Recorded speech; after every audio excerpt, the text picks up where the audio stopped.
Good morning students, आप सभी का स्वागत है DKP एकेडमी में। मैं दीपक कुमार आप सभी का स्वागत करता हूं।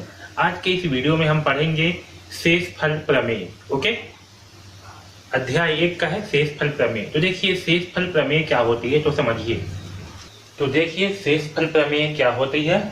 यदि किसी बहुपद f(x) को कोई बहुपद है, जैसे कि आपका यहाँ पास एक एग्जाम्पल दिया हूँ मैं। ये क्या है, बहुपद है f(x), ये इसे px से नाम भी दे दिया हूँ ठीक है। इसे मैं fx से कर लेता हूँ ठीक है। ये क्या है fx का मान कितना है 2x की घात 2 माइनस 3x प्लस 6। ओके, यदि किसी बहुपद fx को, यानी कि आपका बहुपद है fx, इसको x से माइनस से, यानी कि x माइनस a मतलब क्या, x से माइनस 2, जहाँ a है वहां पास क्या है आपका 2 है ना।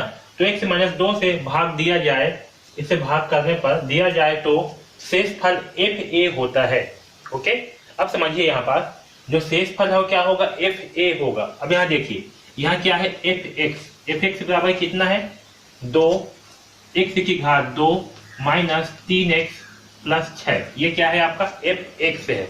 ओके, अब देखिए यहाँ क्या है, को x माइनस a से भाग दिया जाए, x माइनस a यानी कि क्या है आपका x माइनस 2। यहाँ पास क्या है, x माइनस a के स्थान पर x माइनस 2 है। x माइनस a बराबर क्या है x माइनस 2। ओके, अब देखिए यहाँ पास x माइनस a है, x माइनस 2। ओके, अगर हम इसे जो है 0 माने, क्या माने 0, और x को जब इधर a को जो है जब इधर पक्षांतर करेंगे तो क्या होगा, x बराबर होगा a, है ना। क्योंकि माइनस a जब इस तरफ आएगा तो क्या हो जाएगा, प्लस a हो जाएगा। इसी प्रकार से x माइनस 2 बराबर अगर 0 करें तो x का मान क्या होगा 2 होगा 2।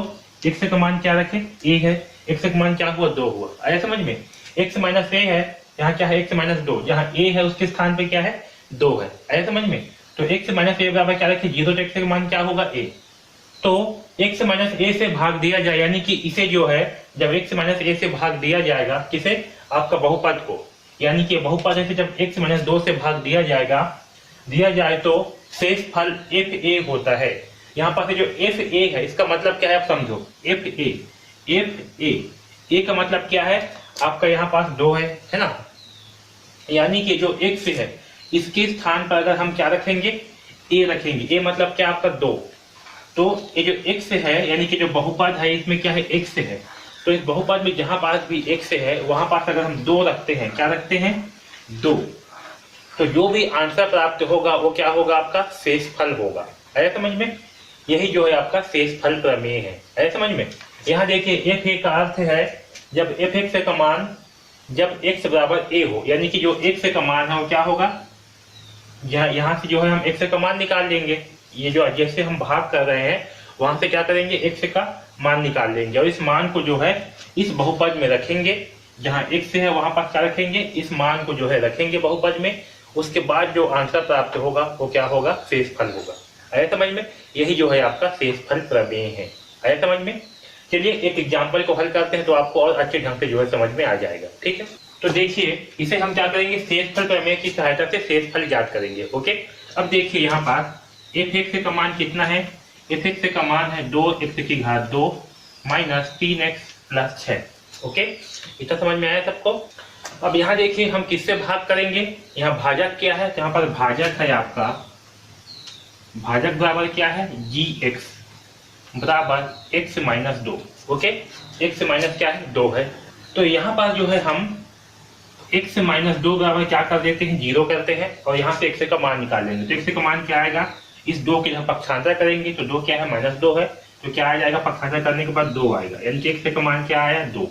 ओके, इस 2 के मान को जो है इसमें जो है रखेंगे। अब देखिए ये जो fx है यहाँ पर क्या करेंगे, x के स्थान पर 2 रखेंगे तो यहाँ लिख देंगे 2। क्या लिख देंगे 2 बराबर, अब जहां जहां भी x है उसके स्थान पर क्या लिखेंगे 2 लिखेंगे। तो यहाँ देखिए यहाँ क्या है 2, फिर क्या है x के स्थान पे क्या लिखेंगे 2, इसकी घात क्या है 2, लिख दिए घात 2। है समझ में। माइनस 3 x है, यहाँ पास क्या लिखेंगे x के स्थान पर 2 प्लस 6। ओके, अब इसे जो है हल करते हैं तो क्या आएगा, 2 की घात 2 यानी कितना होगा, 2 की घात 2 यानी कि 2 दूनी 4, 2 का गुणा 2 बार होगा, है ना। तो कितना आएगा 4, यहाँ हो जाएगा 2 × 4 माइनस 3 दूनी 6 प्लस 6। आया समझ में। तो यहाँ देखिए क्या होगा, 4 दूनी 8 माइनस 6 प्लस 6, तो प्लस 6 से माइनस 6 क्या हो जाएगा आपका कैंसल। ओके, यानी कि f 2 बराबर कितना आया 8। ओके, तो ये शेषफल क्या होगा, शेषफल जो है ये 8 होगा। ओके, यानी कि हम जो है बिना भाग किए ही इसका शेषफल जो है हम निकाल लिए। ओके, इसका शेषफल क्या होगा, इसका जो है शेषफल होगा 8। ओके, यानी कि अगर हम इस बहुपद को 1 से -2 से भाग करेंगे तो हमें क्या प्राप्त होगा, हमें शेषफल जो है 8 प्राप्त होगा। ठीक है, इस प्रकार से हम शेषफल प्रमेय की सहायता से क्या करेंगे, शेषफल निकालेंगे। ओके, शेषफल प्रमेय में क्या करना है, जिससे जो भाजक है वहां से हम x का मान निकाल लेंगे, है ना, पक्षांतर करके, और भाजक से जो है x का मान निकालने के बाद उस मान को इस बहुपद में रख देंगे। तो बहुपद में मान रखने के बाद जो भी हमें आंसर प्राप्त होगा लास्ट में, वो क्या है, हमारा शेषफल होगा। आया समझ में। चलिए और एग्जाम्पल लेते हैं। चलिए इस उदाहरण में देखिए क्या दिया हुआ है, भाज्य px बराबर 3x की घात 4 माइनस x की घात 3 प्लस 30x माइनस 1 को निम्नलिखित से भाग देने पर शेषफल ज्ञात कीजिए। यानी कि इसे जो है इससे भाग करने पर हमें शेषफल क्या प्राप्त होगा वो ज्ञात करनी है। ओके, तो हम किसका उपयोग करेंगे, हम जो है शेषफल प्रमेय का उपयोग करेंगे। ओके, तो देखिए यहाँ पर भाज्य क्या है, ये आपका भाज्य दिया हुआ है, तो मैं डायरेक्ट इसे हल कर रहा हूँ। ओके, देखिए आपका भाजक क्या होगा, आपका भाजक है x प्लस 1। ओके, और हम क्या करेंगे, यहाँ से जो है x का मान निकाल लेंगे, तो इसे हम करेंगे x प्लस 1 बराबर 0। ओके, और जब यहाँ से जो है x का मान निकालेंगे तो क्या करेंगे, एक पे इधर पक्षांतर कर देंगे, तो x का मान क्या आएगा, x का मान आएगा, क्योंकि यहाँ पास एक के सामने क्या का चिन्ह है, प्लस का चिन्ह है, तो इधर पक्षांतर के पश्चात इस एक का मान क्या हो जाएगा, -1 होगा। क्या होगा, -1, यानी कि x का मान क्या हो गया, x का मान हुआ -1। ओके, अब हम क्या करेंगे, ये जो -1 है इस मान को इस भाज्य में रखेंगे। तो अभी देखिए px बराबर क्या है, 3x की घात 4 माइनस x की घात 3 plus 30x plus 1, sorry -1। Okay, -1। हाँ, अब हम क्या करेंगे, इस x के मान को -1 कर देंगे। तो यहाँ देखें, यहाँ जो x है यहाँ पर क्या लिखेंगे, हम -1 लिखेंगे। यहाँ लिखेंगे p-1। आया समझ में। और यहाँ से होगा 3, x का मान कितना है, -1, यहाँ होगा -1 की घात 4। ओके, तो 3 -1 की घात 4 यहाँ x है, तो -1 की घात 3 प्लस 30 x की घात -1, और ये आपका -1। ओके, यहाँ तक सबको समझ में आया। अब देखिए यहाँ पास क्या होगा, 3 -1 की घात क्या है, 4, इसके घात में क्या है, सम संख्या है। यहाँ पास क्या है, -1 की घात में -1 की घात 4 है, इसके घात में क्या है, सम संख्या। तो जब किसी भी संख्या की घात में, किसी भी माइनस संख्या की घात में सम संख्या हो तो ये क्या हो जाएगा, ये जो है धन में चेंज हो जाएगा। कैसे होगा चेंज, -1 की घात 4 का मतलब क्या है, -1 इंटू -1 इंटू -1 इंटू -1। ओके, 4 बार क्या होगा, -1 का गुणा होगा। तो देखिए -1 इंटू -1 क्या हो जाएगा, +1 होगा, है ना। तो -1 इंटू -1 इंटू -1 क्या होगा, +1, तो यहाँ हो जाएगा +1। अब ये +1 इंटू -1 क्या होगा, -1, तो -1 इंटू क्या हुआ, -1 हुआ यहाँ तक हल होने के बाद। अब -1 इंटू -1 क्या होगा, तो आपका होगा +1। तो क्या आया, मान जो है 1 आया। इसलिए जब किसी भी माइनस संख्या की घात में सम संख्या हो, यानी कि सम संख्या मतलब क्या, जिसके आखिरी में 2, 4, 6, 8 हो, इस प्रकार की संख्या हो, तो क्या होगा, ये जो माइनस संख्या क्या हो जाएगी, आपका धन में जो है चेंज हो जाएगा, धन में बदल जाएगा। आया समझ में। तो इसीलिए यहाँ पास ये जो -1 की घात 4 है, इसका मान क्या होगा, -1 का मान, इसका मान हो जाएगा +1, यानी कि ये हो जाएगा केवल 1 बार। आया समझ में। माइनस, अब यहाँ देखिए -1 की घात क्या है, 3, तो जब यहाँ इस घात में क्या है, 3 है, तो क्या होगा आपका, ये जो 1 का मान है ये -1 ही होगा। यहाँ पास जो है आपका ऋणात्मक मान ही आएगा। ठीक है, यहाँ पास पहले से ही माइनस है, यहाँ क्या होगा, -1। ठीक है, प्लस 30 -1, तो 30 इंटू -1 क्या होगा, आपका -30 होगा, और ये आपका -1। यहाँ तक जो है सबको समझ में आया। अब इस कोष्टक को जो ओपन करते हैं, तो 3 इंटू 1 क्या होगा, 3, -1 इंटू -1 क्या होगा, माइनस इंटू -1 क्या होगा, तो ऋण और ऋण हो जाएगा प्लस, ये होगा 1। ठीक है, यहाँ क्या है, -30 और ये -1। अब देखिए जो माइनस वाले को एक साथ जोड़ेंगे, धन वाले को एक साथ जोड़ेंगे। यहाँ धन 3 है, धन 1 है, तो कितना हो जाएगा, ये 4 होगा, और ये -30 और -1 -31 होगा। ठीक है, तो -31, इसे घटाएंगे तो कितना आएगा, घटाने पर आएगा 27। क्या आएगा, -27। ओके, क्योंकि 4 -31 है, घटाएंगे तो क्या आएगा, -27 आएगा। तो यहाँ पास हमारे शेषफल का मान कितना आया, तो शेषफल का मान आया -27। आया समझ में। तो इस प्रकार से जो है हम इस प्रश्न क्रमांक, इस प्रश्न को हल करेंगे। ओके, अब चलिए दूसरे एग्जाम्पल को जो है ले करके देखते हैं। अब देखिए भाजक बराबर क्या है, 2x से -1 है। ओके, जब 2x से -1 है तो यहाँ से हम क्या करेंगे, x का मान निकालेंगे। तो ये x का मान निकालने के लिए क्या करेंगे, 2x से -1 बराबर कर देंगे 0। ओके, अब इस -1 को जब पक्षांतर करेंगे तो क्या आएगा, 2x बराबर आपका -1 है तो क्या हो जाएगा, इस तरफ आने के बाद +1 हो जाएगा। ओके, अब देखिए इस x के साथ में क्या है, 2 का गुणा है यहाँ पास, तो इस 2 को भी जब पक्षांतर करें तो इस 2 की जब पक्षांतर करने पर क्या प्राप्त होगा हमें, x बराबर 1/2, क्योंकि 2 × में है तो यहाँ के क्या हो जाएगा, बटे में हो जाएगा। तो x का मान क्या आया, 1/2 है समझ में।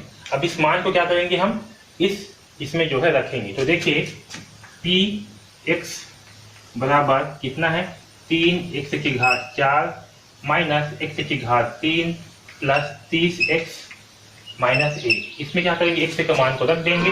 तो जो px है, जो x है, यहाँ पर क्या लिखेंगे, 1/2, यहाँ लिखेंगे 1/2 है समझ में। अब यहाँ पास जो है सारे मानों को रख देते हैं। तो 3 इस x के स्थान पे क्या रखेंगे, 1/2, तो 1/2 की घात 4 माइनस 1/2 x के स्थान पे क्या रखेंगे, 1/2 की घात 3 प्लस 30 इंटू 1/2 माइनस 1। ओके, अब चलिए इन कोष्टकों को जो है ओपन करते हैं। तो देखिए यहाँ क्या होगा, 3 इंटू, अब यहाँ क्या है, 1/2 की घात 4, यानी कि 1 की घात 4 होगा 2 की घात 4। देखिए 1 की घात 4 का मान क्या होगा, 1 का गुणा जो है हमें 4 बार करना है, यही होगा है ना। और 1 की घात 2 की घात 4, इसका मतलब क्या होगा, 2 का गुणा जो है 4 बार करना है। देखिए हमें क्या प्राप्त होगा, 1 का गुणा 4 बार करने पर 1 एकम 1 1 एकम 1 1 एकम 1, यानी कि 1 ही आएगा। और 2 का गुणा 4 बार करने पर क्या होगा, 2 दूनी 4 4 दूनी 8 8 दूनी 16, यानी कि 1/16 आएगा। आया समझ में। तो यहाँ पास होगा 1/16, ठीक है। माइनस यहाँ भी 1 क्या है, 2 है, यानी कि यहाँ पास इसी घात में क्या है, 3 है। यहाँ पास क्या हो जाएगा, यहाँ पर 3 बार होगा। तो जब 3 बार होगा तो क्या होगा, ऊपर में जो है आपका 1 ही आएगा, और नीचे में क्या होगा, 2 दूनी 4 4 दूनी 8, तो नीचे में आएगा आपका 1/8। ओके, तो यहाँ होगा 1/8। ओके, प्लस 30 इंटू 1/2 होगा यहाँ पर, तो 30 इंटू 1/2 माइनस 1। अब देखिए यहाँ पर 30 इंटू 1/2 है तो क्या होगा, 2 से जो है 30 को भाग करना पड़ेगा।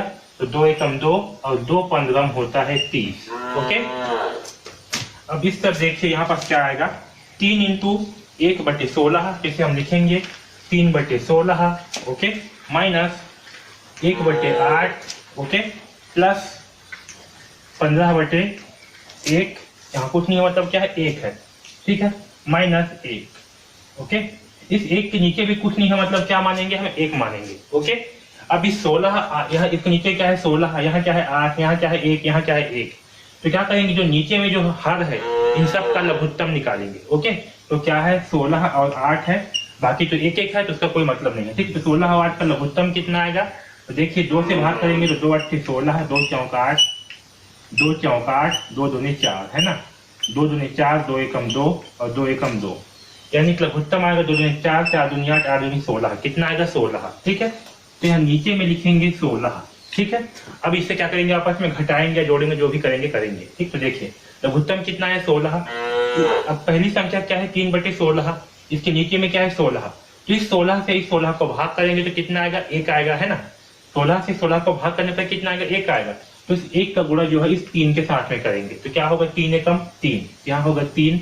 अब देखिए यहाँ बीच में क्या है, माइनस, यहाँ लगाएंगे माइनस। अब इस 8 से जो है इस 16 को भाग करेंगे, 16 को क्या करेंगे, 8 से भाग करेंगे, तो कितना आएगा, 8 दूनी 16, 2 बार में क्या आएगा, 16, यहाँ पर गुणा होगा 2 से। ओके, तो 2 एकम 2, यहाँ लिखेंगे 2, ठीक। यहाँ बीच में क्या है, प्लस, तो यहाँ करेंगे प्लस। अब देखिए इस 15 है, यहाँ पर नीचे में क्या है, 1 है, तो इस 1 से जो है 16 को भाग करने पर क्या आएगा, 1 से 16 को भाग करने पर 1 एकम 1, 1 छक्का 6, क्या आएगा, 16 ही आएगा आपका, है ना। तो इस 15 के साथ में जो है 16 का गुणा करेंगे। ओके, यहां तक सबको समझ में आया। अब देखिए 15 इंटू 16 करने पर क्या प्राप्त होगा।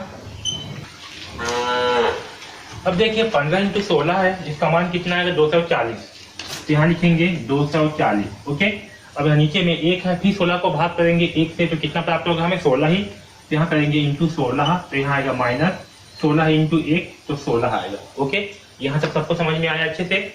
अब देखिए इसमें जो धन धन वाले हैं, चिन्ह वाले हैं, उसे एक साथ जोड़ेंगे, और ऋण वाले को एक साथ जोड़ेंगे। ओके, तो इसमें धन है, इसमें धन है, तो 240 और 3 कितना हो जाएगा 243। यहाँ करते हैं 243 और 16 माइनस 2 है, यहाँ भी माइनस है, यहाँ भी माइनस है, इन दोनों को एक साथ जोड़ेंगे तो 16 और 2 कितना होगा 18, तो माइनस 18 बटे 16 करेंगे। ओके, तो 240 में से 18 घटाएंगे तो क्या प्राप्त होगा, तो देखिए 243 में से 18 घटाएंगे तो हमें क्या प्राप्त होगा, यहाँ से 3 में से 8 नहीं घटेगा, हासिल लेंगे हो जाएगा 13, ये हो जाएगा 3, तो 13 में से 8 घटाएंगे तो क्या बचेगा 5। ठीक है, और ये 3 हो गया, 3 में से 1 घटाएंगे तो क्या बचेगा 2 और 2, तो कितना आएगा 225, तो ये होगा 225 बटे 16। ओके, है समझ में। तो इतना भी जो है आंसर आप लिख सकते हो, और अगर चाहो तो इसे 16 से भाग दे करके भी आंसर निकाल सकते हो। देखिए इस 225 को अगर 16 से भाग करते हैं तो क्या प्राप्त होगा, 16 है कम 16। ओके, घटाएंगे तो कितना आएगा, 12 में से 6 जाएगा तो आएगा 6, ये कैंसल, ये 5, 16 क्यों क्या होता है 64। ओके, तो घटाएंगे तो आएगा 1, तो इसे हम क्या लिखेंगे, इसे हम लिख सकते हैं 14 सही 1 बटे 16। ठीक है, तो ये जो है हमारा क्या होगा शेषफल होगा, ये क्या है, ये जो है हमारा शेषफल होगा इसका, जब हम 3x की घात 4 माइनस x की घात 3 प्लस 30x माइनस 1 को 2x माइनस 1 से भाग करेंगे तब हमें शेषफल क्या प्राप्त होगा 14 सही 1 बटे 16। आया समझ में। इस प्रकार से जो है हम शेषफल प्रमेय का उपयोग करके डायरेक्ट शेषफल जो है निकाल सकते हैं बिना भाग किए। ओके, तो आज के इस वीडियो में हम पढ़ेंगे गुणनखंड प्रमेय। ओके, तो देखिए बहुपद में गुणनखंड प्रमेय क्या होती है, इसे जो है इस वीडियो में समझेंगे। ओके, तो गुणनखंड प्रमेय को समझने से पहले हम समझते हैं कि ये गुणनखंड होता क्या है। ओके, अब पहले पढ़े होंगे 5वीं 6वीं में गुणनखंड क्या होती है।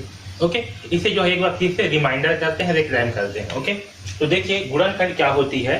गुणनखंड किसी संख्या का गुणनखंड वह संख्या है जो संख्या को पूरी तरह विभाजित करती है। ओके, जैसे कि 6 का गुणनखंड, तो 6 का गुणनखंड क्या होंगी, वे संख्याएं होंगी जो 6 को पूरी तरह विभाजित करती है।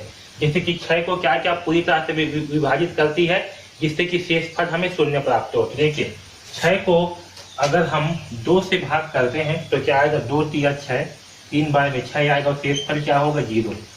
यहाँ ध्यान दो शेषफल पे, हमें शेषफल क्या प्राप्त होगा 0, यानी कि वह संख्या जिससे हम 6 को भाग करेंगे तो 6 जो है पूरी तरह से विभाजित हो जाएगा, शेषफल 0 प्राप्त होगा। है समझ में। वो क्या होती है, उस संख्या का गुणनखंड कहलाती है। तो 6 का गुणनखंड क्या होगा आपका 2 होगा, 3 भी होगा, ओके, और 6 भी होगा। यानी कि अगर हम 6 को 2 से 3 से और 6 से भाग करेंगे तो हमें शेषफल क्या प्राप्त होगा 0 प्राप्त होगा। है समझ में।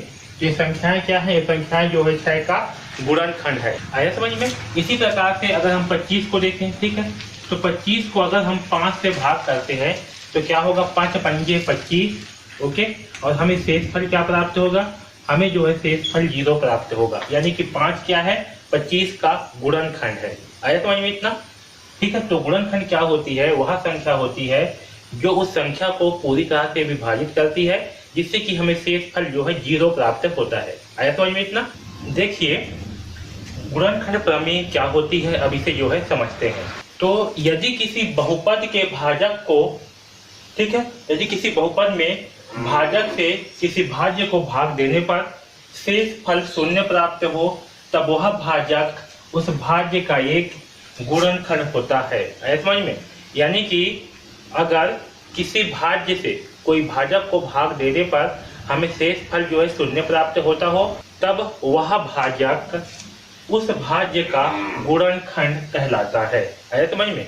जैसे कि यहाँ पास एक क्या है आपका, ये भाज्य है, ठीक है, इसे हम 1 से -2 से क्या करेंगे भाग करेंगे, ओके, और इसे भाग करने पर अगर शेषफल जो है हमें 0 प्राप्त होगा तो हम क्या बोलेंगे कि ये जो आपका भाजक है यह इस भाज्य का क्या होगा गुणनखंड होगा। समझ में। इस प्रकार से जो है हम बहुपद में गुणनखंड निकालेंगे। ओके, ठीक है, एक बार फिर रिपीट कर रहा हूँ क्या होती है। यदि किसी भाजक से किसी भाज्य को भाग देने पर शेषफल 0 प्राप्त हो, तो वह भाजक यानी कि यह भाजक जो है इस भाज्य का गुणनखंड कहलाएगा। ओके, है समझ में। अब देखिए इसी में ही एक है 0। तो देखिए बहुपद f(x) का मान x के जिस मान के लिए 0 होता है वह मान ही 0 होता है। ओके, यानी कि ये आपका बहुपद है, ठीक है। इस बहुपद पे हम x के जिस मान को रखेंगे, ठीक है, उस मान से अगर इस बहुपद का मान जो है शून्य आएगा, इस बहुपद का मान क्या होगा, शून्य हो जाएगा, ठीक है। तो हम x के उस मान के लिए इस बहुपद को क्या कहेंगे, तब x का वह मान जो है आपका शून्य कहलाएगा, है समझ में। तो x के जिस मान के लिए बहुपद का मान शून्य हो, x का वह मान आपका क्या कहलाएगा, शून्य कहलाएगा। ओके, है समझ में। जैसे कि इसे समझते हैं, देखिए ये आपका क्या है, ये जो है आपका एक बहुपद है f(x), ठीक है। ये क्या है, एक बहुपद है आपका f(x). इसे हम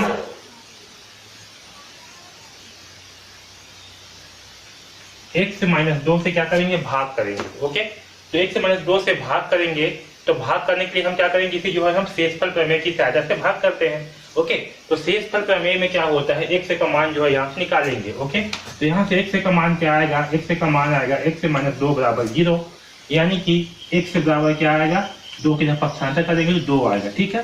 तो x का मान क्या आएगा, 2।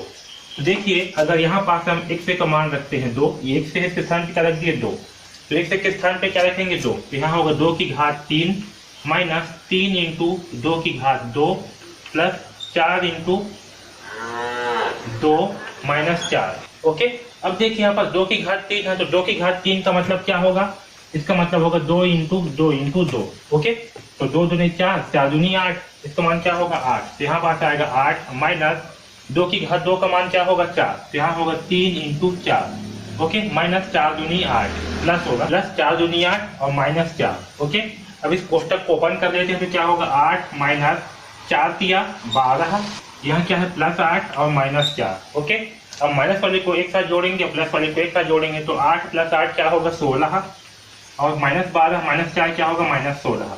तो माइनस प्लस 16 और माइनस 16 क्या हो जाएंगे, 0। ओके, तो देखिए ये जो x का मान क्या रखे, हम 2 रखे, ठीक है। तो x का मान 2 रखने पर इस बहुपद का मान क्या प्राप्त हुआ, 0 प्राप्त हुआ। ओके, यानी कि x बराबर 2 रखने पर क्या होगा, हमें शून्य प्राप्त हो रहा है। तो x बराबर 2 शून्यक होगा। ओके, तो x बराबर 2 क्या होगा, ये जो है इस बहुपद के लिए, इस बहुपद के लिए क्या होगा, शून्यक होगा। ओके, क्या होगा, शून्यक होगा, ठीक है। और साथ में देखो, ध्यान दो, ये जो आपका x-2 है, ये क्या है, आपका भाजक है। तो जो x-2 भाजक है, इस बहुपद के लिए, इस बहुपद यानी कि इस f(x), इस बहुपद के लिए क्या होगा, ये जो है गुणनखंड होगा, ठीक है। x-2 क्या होगा, गुणनखंड होगा। ओके, तो साथ में क्या होगा, जो x-2 होगा, ये जो है इस बहुपद का क्या होगा, गुणनखंड होगा। ओके, और x बराबर 2 इस बहुपद के लिए क्या है, शून्यक है। आया समझ में। इस प्रकार से हम शून्यक निकालेंगे और हम जो है गुणनखंड भी ज्ञात करेंगे, ठीक है। तो इसके लिए क्या होगा, गुणनखंड जो है ये x-2 जो है क्या होगा, गुणनखंड होगा, क्योंकि इससे भाग करने पर क्या हो रहा है, हमें शेषफल जो है शून्य प्राप्त हो रहा है। ओके, तो यदि किसी भाजक से किसी भाज्य को भाग देने पर शेषफल शून्य प्राप्त हो, तब वह भाजक उस भाज्य का एक गुणनखंड होता है। इसलिए ये x-2 क्या होगा, इस भाज्य का एक गुणनखंड होगा। ओके, आया समझ में। तो ये जो है आपका गुणनखंड प्रमेय कहलाता है। ओके, तो इस वीडियो में बस इतना ही। DKP एकेडमी से जुड़ने के लिए धन्यवाद।